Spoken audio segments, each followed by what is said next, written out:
அதிகாலை நேரம் பைபிள் அவர் presented by the National Bible College.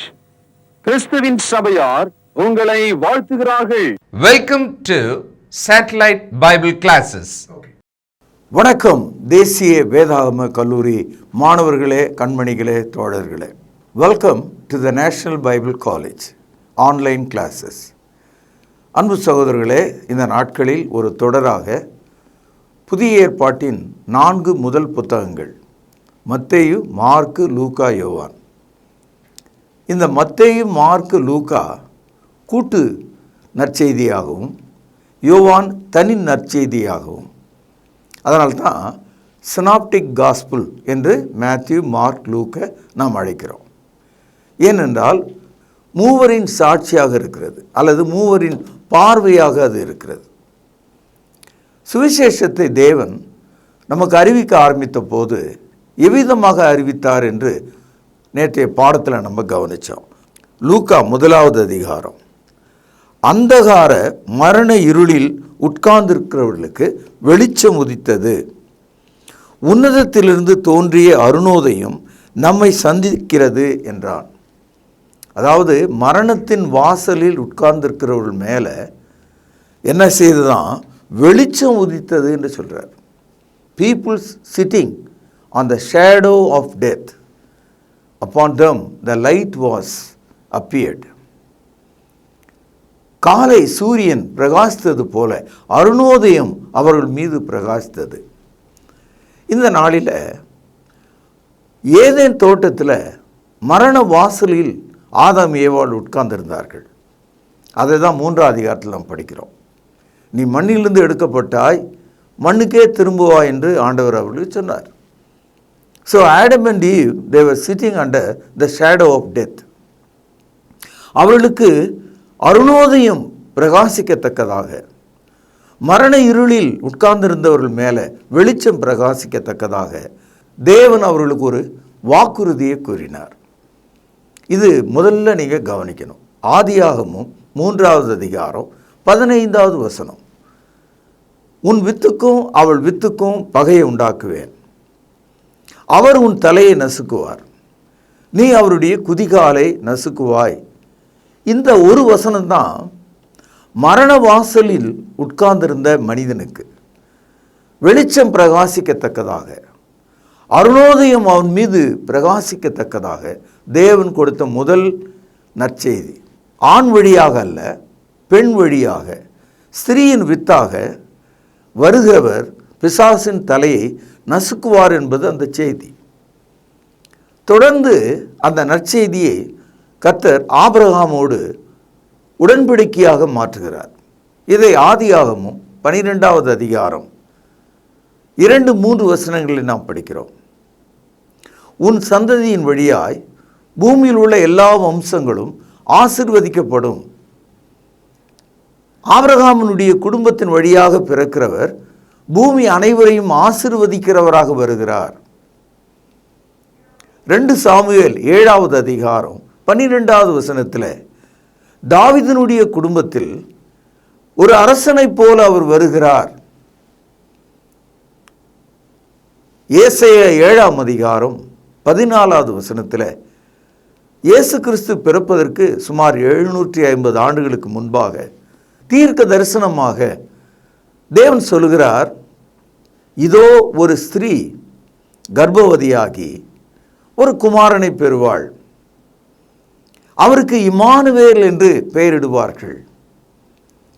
சகோதரர்களே, ஆதியாகமும் 3ஆம் அதிகாரம் 15வது வசனத்திலும் ஆதியாகமும் 12ஆம் அதிகாரம் 2-3 வசனங்களிலும் 2 சாமுவேல் 7ஆம் அதிகாரம் 14வது வசனத்திலும் பேசப்பட்ட அந்த வாக்குறுதிகள் ஸ்திரீயின் மூலமாக அவர் பிறக்கிறார் என்பதும், தேவனாகிய அவர் மனிதனாக பிறக்கிறதுனால இம்மானுவேல், இம்மானுவேல் என்று ஆங்கிலத்தில் நாம் அதனால தான் சொல்கிறோம். அந்த இடத்துல ஹிம் என்ற வார்த்தை தேவனை குறிக்கிறது, வேல் என்ற வார்த்தை மனிதனாக அவர் வருகிறார் என்பதை குறிக்கிறது. மத்தேயு 1வது அதிகாரம் 21வது வசனத்தில் இம்மானுவேல் என்பதற்கு அர்த்தம் என்னன்னு சொல்லப்பட்டிருக்கு. அவருக்கு இயேசு என்று பெயரிடுவாயாக. இயேசு என்று சொன்னால் என்ன அர்த்தம்? அவர் தமது ஜனங்களின் பாவங்களை நீக்கி அவர்களை ரட்சிப்பார் என்று அர்த்தம். இதாங்க அந்த நற்செய்தி. மரண வாசலில் உட்கார்ந்திருக்குள் மேலே வெளிச்சம் உதித்தது. அருணோதயம் எல்லார் மேலே உண்டானது. இந்த நற்செய்தியை நீங்கள் விளங்கி கொள்ள வேண்டும். இன்றைய பாடத்தில் இந்த இயேசு கிறிஸ்துனுடைய குடும்ப வரலாற்றை நாம் படிக்க இருக்கிறோம். அதில் மத்தேயு 1வது அதிகாரம் முதல் 14 வசனத்தில், அதாவது இயேசு கிறிஸ்து ஆபிரகாமினுடைய குடும்பத்திலிருந்து அந்த உடல் வழியாக எவ்விதமாக அவர் பிறக்கிறார், அந்த நற்செய்தியை தேவன் எவ்விதமாக உலகத்துக்கு அனுப்புகிறார் என்ற ஒரு தகவல் தான். நீங்கள் இந்த பழைய ஏற்பாடு நம்ம படிக்கிறோம் இல்லையா, ஏறக்குறைய 4000 ஆண்டுகள் அதனுடைய வரலாற்று காலம்.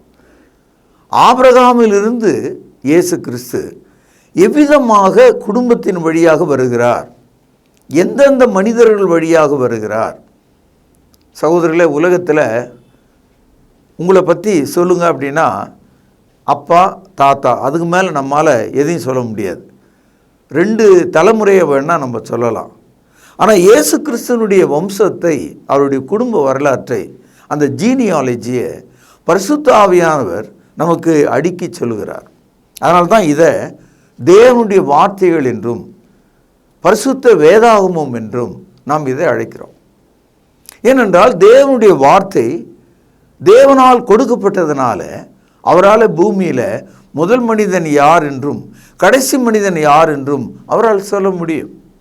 மத்தேயு 1வது அதிகாரம் முதல் வசனத்திலிருந்து 14 வசனங்களை நீங்கள் படிச்சீங்கன்னா, ஆபிரகாமிலிருந்து இயேசு கிறிஸ்து 42 தலைமுறையாக 42nd ஜெனரேஷன்.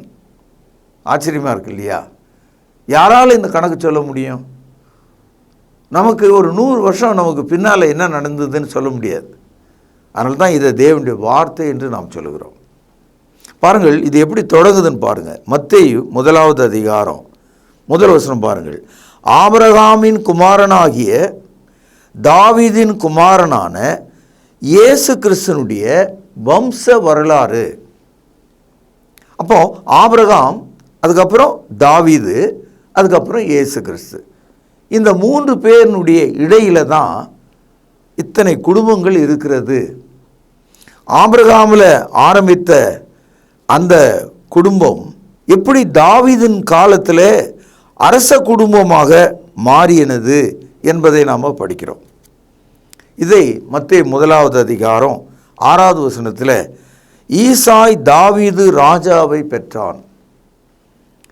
ஆக ஆபிரகாமினுடைய குடும்பம் தாவீதின் காலத்தில் அரச குடும்பமாக மாறிடுது.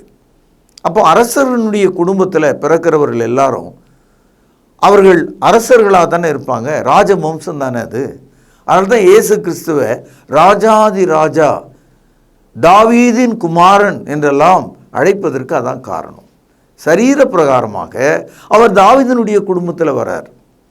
இந்த தாவீதினுடைய குடும்பம் ஒரு காலகட்டத்தில் மிகுந்த பாவங்களை எல்லாம் பிற்காலத்தில் அவங்க செய்ததுனால பாபிலோனுக்கு அவர்கள் சிறைகளாக அனுப்பப்பட்டார்கள்.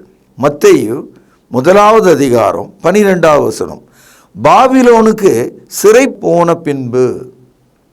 அப்போ ஆபிரகாமினுடைய குடும்பம் ஒரு கட்டத்தில் பாபிலோன் தேசத்தில் ஸ்லேவ்ஸாக போயிட்டாங்க.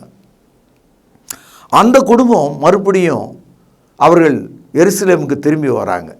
இதுதான் பழைய ஏற்பாட்டில் நம்ம படிக்கிற விஷயங்கள். எஸ்ரா, நெகேமியாலாம் நம்ம படிக்கிறோம் இல்லையா, அவர்கள்தான் திரும்பி வந்த யூதர்கள். அந்த குடும்பத்தில் தான் தொடர்ந்து இயேசு கிறிஸ்து வரார். ஒரு பள்ளிக்கூடத்தில் 40 பிள்ளைகள், டீச்சர் ஒரு குறிப்பிட்ட சாவியை ஒரு குழந்தையின் இடத்துல கொடுத்து நீ இதை பத்திரமா வச்சுக்கன்னு சொல்லிட்டாங்க.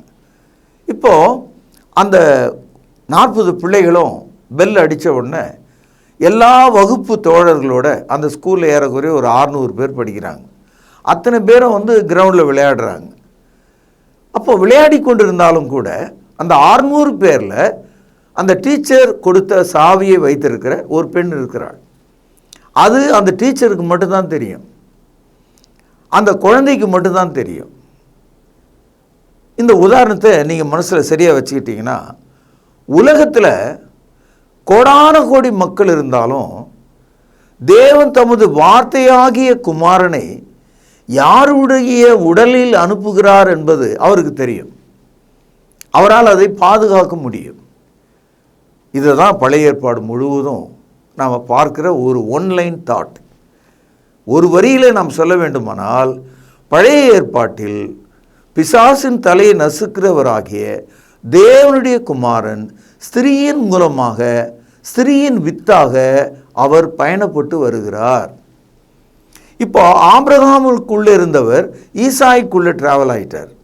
இப்போ ஈசாய்க்குள்ளே இருந்தவர் பாபிலோனிய சிறைப்பட்டு போனவர்களுக்குள்ளே இருக்கிறார். பாபிலோனுக்கு சிறைப்பட்டு போனவர்கள் திரும்பி வந்தபோது அவர்கள் மத்தியில் மரியாள் என்ற ஒரு ஸ்திரீயின் வயிற்றுக்குள்ளே அவர் விதையாக வந்து சேருகிறார். மத்தேயு 1 அதிகாரம் 16 வசனம். யாக்கோபு மரியாளுடைய புருஷனாகிய யோசேப்பை பெற்றான், அவளிடத்தில் கிறிஸ்து எனப்படுகிற இயேசு பிறந்தார். 17 வசனம் பாருங்கள், பேனாவில் அடிக்கோடிடுங்கள். இவ்விதமாய் உண்டான தலைமுறைகள் எல்லாம் கவனியுங்கள், ஆபிரகாம் முதல் தாவீது வரைக்கும் 14 தலைமுறைகளும் கவனியுங்கள், தாவீது முதல் பாபிலோனுக்கு சிறைப்பட்டு போன காலம் வரைக்கும் 14 தலைமுறைகளும் கவனியுங்கள், பாபிலோனுக்கு சிறைப்பட்டு போன காலம் முதல் கிறிஸ்து வரைக்கும் 14 தலைமுறைகளுமாம்.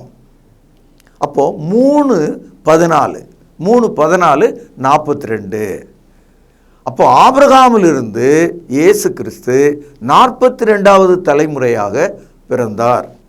இப்போ உங்கள் மனதில் ஒரு கேள்வி வரும், ஆதாமிலிருந்து ஆபிரகாம் வரைக்கும் இயேசு கிறிஸ்துவை பற்றிய தகவலை மத்தேயு சொல்லலை. ஆபிரகாமிலிருந்து இயேசு கிறிஸ்து வரைக்கும் எத்தனை தலைமுறை, இதை நம்ம தெரிஞ்சுக்கணும். இங்கே லூக்கா இயேசு கிறிஸ்துனுடைய தலைமுறையை நமக்கு பட்டியலிடுறார். உலகம் தோன்றிய காலத்தில் இருந்த முதல் மனிதன் ஆதாமிலிருந்து இயேசு கிறிஸ்து எத்தனையாவது தலைமுறையாக பூமியில் பிறந்தார் என்ற ஒரு தகவலை கொடுக்கிறார். இந்த தகவலை எப்படி சொல்கிறாருன்னா, கீழே வேர்லேருந்து மரத்துக்கு மேலே ஏறி உச்சிக்கு போகிற மாதிரி சொல்கிறார், தரையிலிருந்து மலை மேலே ஏறி போகிற மாதிரி சொல்கிறார். அதாவது மத்தேயு ஆபிரகாமிலிருந்து இயேசு கிறிஸ்துனுடைய அந்த ஜீனியாலஜியை, அந்த வம்ச அட்டவணையை நமக்கு காட்டுறார். ஆனால் லூக்கா ஆதாமிலிருந்து இயேசு கிறிஸ்துனுடைய வம்ச அட்டவணையை, அந்த ஜீனியாலஜியை நமக்கு காண்பிக்கிறார். கவனமாக நோட்ஸ் எடுத்துக்கங்க. லூக்கா 3 அதிகாரம் 38 வசனம் பாருங்கள். ஏனோஸ் சேத்தின் குமாரன், சேத் ஆதாம் குமாரன், ஆதாம் தேவனால் உண்டானவன். ஆதாம் யாரு? தேவனால் உண்டானவன். இந்த ஆதாமனுடைய மகன் யாரு? சேத்து. சேத்தினுடைய மகன் யாரு? ஏனோசு. ஏனோசனுடைய மகன் யாரு? கேனான். இப்படியே நீங்கள் படிச்சுக்கிட்டே போனீங்கன்னா லூக்கா 3 அதிகாரம் 23 வசனம். அப்பொழுது இயேசு ஏறக்குறைய 30 வயது உள்ளவரானார். அவர் யோசேப்பின் குமாரன் எனப்பட்டார். அந்த யோசேப்பு ஏலியின் குமாரன். இந்த இடத்துல இயேசு கிறிஸ்துனுடைய குடும்ப அட்டவணையை சொல்லிகிட்டே வந்தவர். இயேசு கிறிஸ்துவுக்கு தகப்பனாக பூமியில் இருந்தவர் யோசேப்பு. அவருடைய மனைவியின் பெயர் தான் மரியாள். இந்த யோசேப்பும் மரியாளும் திருமண உறவின் கீழ் கூடி வருவதற்கு முன்பாகவே மரியாள் கர்ப்பவதியாக இருக்கிறார். இதுதான் இந்த பைபிளினுடைய சத்தியமாக இருக்கிறது. மத்தேயு 1 அதிகாரம் 18 வசனம் பாருங்கள். இயேசு கிறிஸ்துனுடைய ஜனனத்தின் விவரமாவது, ஜனனம்னா ஜீனியாலஜி, குடும்ப அட்டவணை. அவருடைய தாயாகிய மரியாள், கவனிங்கள், யோசேப்புக்கு நியமிக்கப்பட்டு இருக்கையில், when Mary was engaged to Joseph, நியமிக்கப்பட்டு இருக்கையில், அவர்கள் கூடி வரும் முன்னே, before they get into sex, அவள் பரிசுத்த ஆவினாலே கர்ப்பவதியானாள் என்று காணப்பட்டது. She was conceived. இதுதான் அந்த அடிப்படை செய்தி.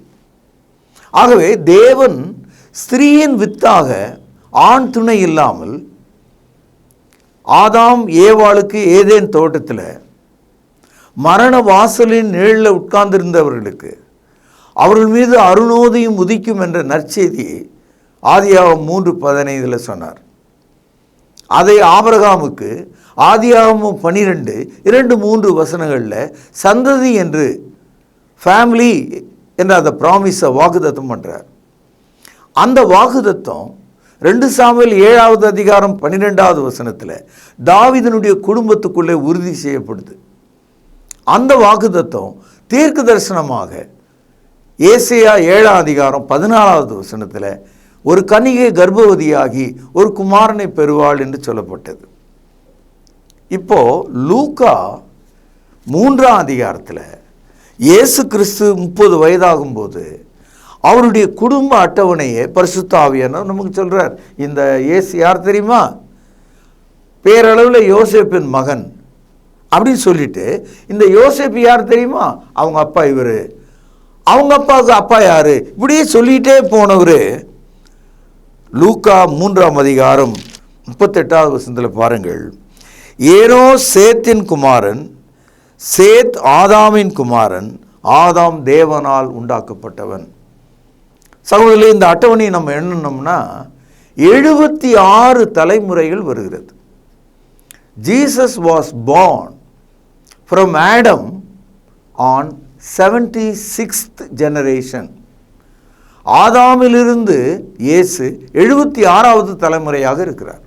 ஆகவே இதை லூக்கா பட்டியலிடுகிறார். மத்தேயு ஆபிரகாமிலிருந்து இயேசு கிறிஸ்து 42வது தலைமுறை என்று பட்டியலிடுகிறார். இவ்வளவு பெரிதான உறுதியான வசனங்களும் வரலாறும் பைபிளுக்கு இருக்கிறதுனால்தான் இதை நாம் தேவனுடைய வார்த்தை என்றும் இதில் சொல்லப்பட்டவைகள் தேவனுடைய சத்தியங்கள் என்றும் நாம் ஒப்புக்கொள்கிறோம். புரிஞ்சுங்களா உங்களுக்கு? சகோதரர்களே, ஆதாம் என்ற ஒரு மனிதனை ஏதேன் தோட்டத்தில் பார்த்தோம் இல்லையா? அந்த ஆதாமுக்கும் இயேசு கிறிஸ்துக்கும் என்ன வேறுபாடு?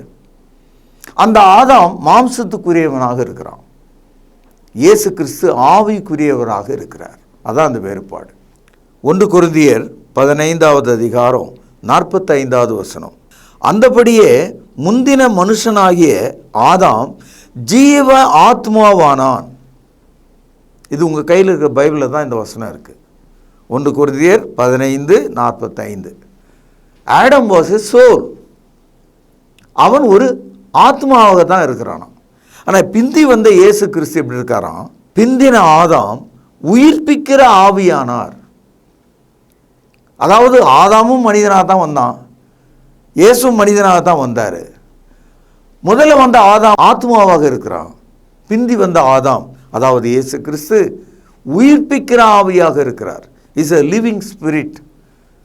இந்த வேறுபாடு உங்களுக்கு புரியுதுங்களா? இப்போ ரோமர் எழுதிய நிருபம் 8வது அதிகாரம் 19-20 வசனங்கள். மேலும் தேவனுடைய புத்திரர் வெளிப்படுவதற்கு சிருஷ்டியானது மிகுந்த ஆவலோடு காத்து கொண்டிருக்கிறது. ஆதாம் மூலமாக உண்டாக்கப்பட்ட உலகம் இன்றைக்கு நம் மத்தியில் தான் இருக்கிறது. அதில் நாம் ஒருவராக இருக்கிறோம். ஆனால் இயேசு கிறிஸ்துவின் மூலமாக, பிந்தின ஆதாம் மூலமாக உருவாக்கப்பட்ட மக்களுக்காக இந்த உலகம் இப்பொழுது காத்து கொண்டிருக்குதான்.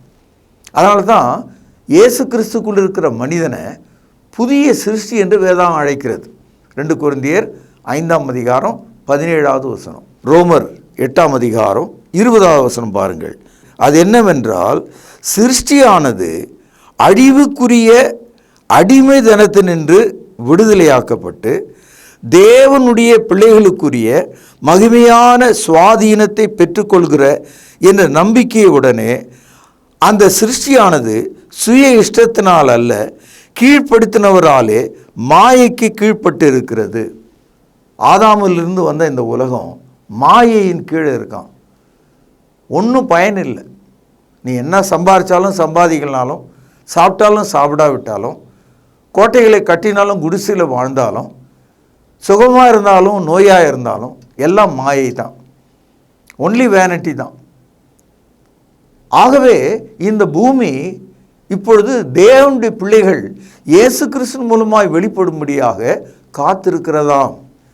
அதனால தான் இயேசு கிறிஸ்துக்குள்ளே தேவன் நம்மை சிருஷ்டிக்கிறார் என்று நாம் படிக்கிறோம்.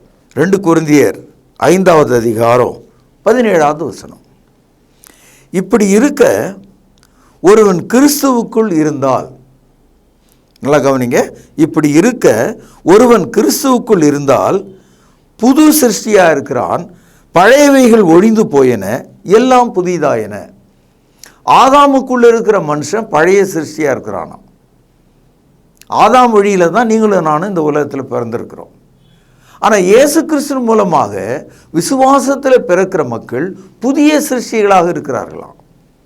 அவர்களுடைய பழைய வாழ்வின் பாவங்களை தேவன் எடுத்ததனால அவர்கள் புதிய சிருஷ்டிகளாக மாற்றிவிட்டார்களாம். எபேசியர் 4வது அதிகாரம் 22 முதல் சில வசனங்களை வாசிக்கிற கவனிங்கள். அந்தபடி முந்தின நடக்கைக்குரிய மோசம் போகும் இச்சைகளினாலே கெட்டு போகிற பழைய மனுஷனை நீங்கள் களைந்து விட்டு, களைதல் என்று சொன்னால் நீக்கி விடுதல். ஆதாம் முதற்கொண்டு எல்லா மனிதர்களும் பழைய மனிதர்களாக இருக்கிறார்களாம். அவர்கள் கெட்டு போனவர்களாக இருக்கிறார்களாம். அவர்களை பாவம் ஆக்கிரமித்து மரணத்தை கொடுத்திருக்கிறதாம். இந்த மனிதன் உயிர்ப்பிக்கிற ஆவியாக இருக்கிற இயேசுவை விசுவாசிக்கும் போது புதிய மனிதனாக மாற்றப்படுகிறான். கவனிப்போம். எபேசியர் 4ஆம் அதிகாரம் 23, 24 வசனங்கள். உங்கள் உள்ளத்தில் புதிதான ஜீவன் உள்ளவர்களாய், கவனிங்கள், மெய்யான நீதியிலும் பரிசுத்தத்திலும், கவனிங்கள், தேவனுடைய சாயலாக சிருஷ்டிக்கப்பட்ட புதிய மனுஷனை தரித்து கொள்ளுங்கள். நமக்கு நல்ல ஞாபகம் இருக்கும், ஆரம்பத்தில் தேவன் ஆதாம் ஏவாளை எப்படி உண்டாக்கினார்? ஆதியாகமம் 1வது அதிகாரம் 26வது வசனத்தில் படிக்கிறோம். தேவன் தமது சாயலாகவும் தமது ரூபத்தின்படியும் மனுஷனை உண்டாக்கினார். Man was created in the image, in the likeness of God. But when he was committed sin, he came under death. He became an old creation. மனிதன் பாவம் செய்த போது மரணத்தின் கீழ் அடிமையாகி பழைய சிருஷ்டியாக மாறிவிட்டார்.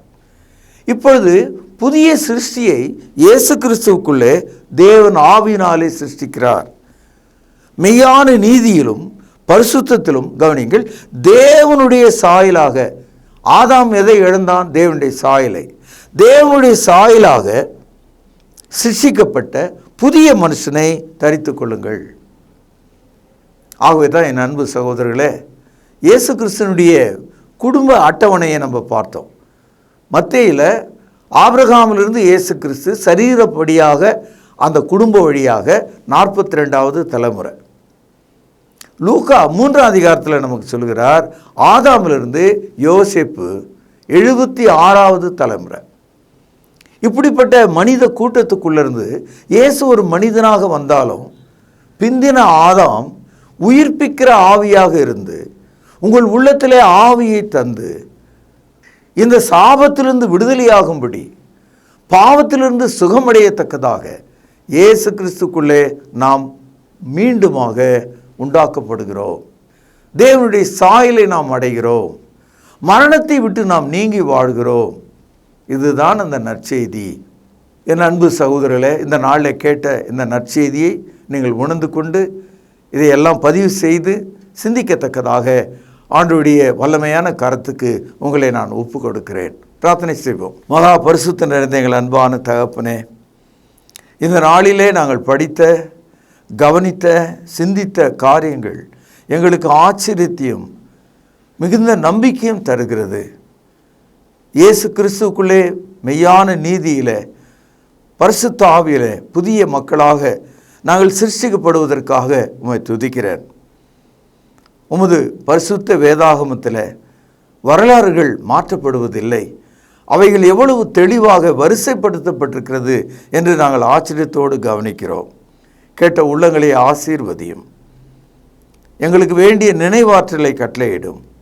ஆண்டவர் இயேசுவின் பெயரால் இந்த ஜெபத்தை உமக்கு சமூகமாக ஏறெடுக்கிறேன். ஜீவனுள்ள எங்கள் நல்ல பிதாவே, ஆமென். அன்பான சகோதர சகோதரிகளை மீண்டும் சந்திப்பதில் நான் மகிழ்ச்சி அடைகிறேன். விசேஷமாக உங்களிடத்தில் ஒரு வேண்டுகோள், ஒரு ரெக்வெஸ்ட் என்ன அப்படின்னா, நம்முடைய பைபிள் அவர் ப்ரோக்ராம் பலவிதமான சேனல்களில் வருது. அதோடு கூட ரொம்ப முக்கியமாக இப்பொழுது உங்களிடத்தில் பொதுவாகவே நம்ம திருமறை நேரம் நிகழ்ச்சியில் பணம் கொடுங்க, இந்த நம்பர் பாருங்கள், அனுப்புங்க அப்படின்னு நம்ம கேட்டதே கிடையாது. ஆனால் மிகப்பெரிய ஒரு ரெக்வெஸ்ட்டை, மிகப்பெரிய ஒரு விண்ணப்பத்தை உங்கள் முன்னால் நான் இப்போ வைக்கலான்னு இருக்கேன். அது என்னென்னா, நம்முடைய பைபிள் அவர் டிவியினுடைய யூடியூப் சேனலை நீங்கள் பார்க்குறீங்க நிறைய பேர். ஒரே ஒரு விஷயம், அதை பிறருக்கு அறிமுகம் செய்யுங்கள். அடுத்தது சப்ஸ்கிரைப் பண்ணுங்கள். இந்த லைக் பண்ணுங்கன்னு நான் சொல்ல மாட்டேன், அக்செப்ட் பண்ணுங்கள். ஏன்னா ட்ரூத் இல்லையா அது, அதை நாம் அக்செப்ட் தானே பண்ணணும் இல்லையா? அடுத்தது அந்த வியூஸ் எவ்வளவு பார்க்குறாங்களோ அவ்வளவு தூரத்துக்கு நாம் அந்த வசன விதைகளை இன்னொருவருக்கு நாம் கொண்டு சென்றதாக இருக்கும். பழைய ஏற்பாட்டு காலத்தில் குஷ்ரோகிகள் எல்லாருமே சாகிற ஒரு தருவாயில் ஊரே இருக்குது, பட்டணமே இருக்குது. இவங்க அந்த கோட்டையினுடைய எல்லைக்கு வந்த உடனே பகைஞரெல்லாம் ஓடி போயிட்டு உணவுப் பொருள்லாம் கிடக்கிறத பார்த்த உடனே, ஆஹா, இந்த நற்செய்தியை நாம் சொல்லாமல் போனால் நமக்கு ஐயோ என்று சொல்லி அவங்க நல்ல செய்தியை கொண்டு போய் ஊரில் சொன்னாங்க. அதுபோல் இந்த சுவிசேஷம், இந்த சத்தியம், இந்த கிறிஸ்தவ விழிப்புணர்வு ஒருவர் பேச, அதை மற்றவர்களுக்கு அறிமுகம் செய்கிற ஒரு வேலையை, ஒரு அந்திரியாவினுடைய வேலையை அவர் தானே பண்ணார். இயேசுவை கண்டேன், வந்து பாருங்க அப்படின்னார். அதை நீங்கள் செய்யும்படி உங்களை அன்போடு கூட கேட்டுக்கொள்கிறேன். சப்ஸ்கிரைப் பண்ணுங்கள், மற்றவர்களுக்கு ஷேர் பண்ணுங்கள், இந்த ட்ரூத்தை அக்செப்ட் பண்ணுங்கள். மற்றவர்கள் இதை அக்செப்ட் பண்ணுறதுக்கு நீங்கள் ஒரு கருவியாக, உதவியாக இருங்க. நிச்சயம் இது நிமித்தமாக இந்த சுவிசேஷ ஊழியத்தினுடைய பலனில் உங்களுக்கு பங்குண்டு இல்லையா? God bless you. தேவன் உங்களை ஆசீர்வதிப்பாராக. நன்றி. தொடர்பு கொள்ள வேண்டிய முகவரி: திருமறை நேரம், 58 சர்ச் தெரு, குமரன் நகர், சென்னை 6082. செல்போன் 9385500882. கர்த்தாவே, தேவர்களில் உமக்குப்பானவர் யார்? வானத்திலும் பூமியிலும் உமக்குப்பானவர் யார்?